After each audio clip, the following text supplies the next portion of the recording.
Bonjour, mesdames et messieurs. Je me trouve aujourd'hui dans un lieu assez important au niveau du patrimoine bâti verchérois. Alors, je suis dans le grenier de l'église de Verchères. Ce grenier a été reconstruit en 1819. En effet, en 1818, le 1er novembre, eh bien, la foudre s'est abattue sur le clocher, ce qui a mis le feu au clocher, mais aussi une partie du toit. Le toit, donc, a été reconstruit en 1819. Les murs ont été épargnés à l'époque et ce qui fait qu'on a toujours, ici à Verchères, la plus vieille église du diocèse, une église qui a été construite en 1788. Alors, je prends quelques instants pour vous parler de notre dernière assemblée publique. Alors, lors de notre assemblée de novembre, nous avons donné un premier mandat au comité consultatif sur la circulation de Verchères. Alors, ce premier mandat, ben, on leur demande de procéder à l'analyse des limites de vitesse sur l'ensemble du territoire routier sous la juridiction de la municipalité de Verchères, ainsi que de regarder les résultats du projet pilote qui a été mis en place en mai 2023 dans le secteur de l'école Ludger-Duvernay.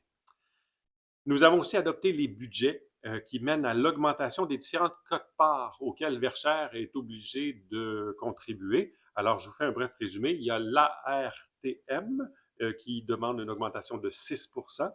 Il y a la Régie intermunicipale de police Richelieu-Saint-Laurent qui augmente de 10,8 % et la CMM nous demande une augmentation de 2 %.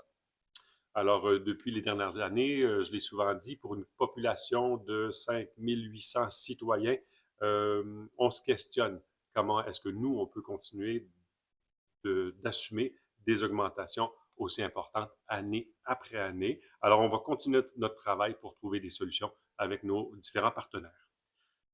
Une des solutions, c'est de maximiser les demandes de subventions que l'on peut faire. Alors justement, lors de la dernière assemblée, nous avons entériné plusieurs demandes d'aide financière dans le cadre du fonds En Montérégie, on bouge, ce qui nous permettra une entrée d'argent intéressante pour différents projets touchant les services des loisirs.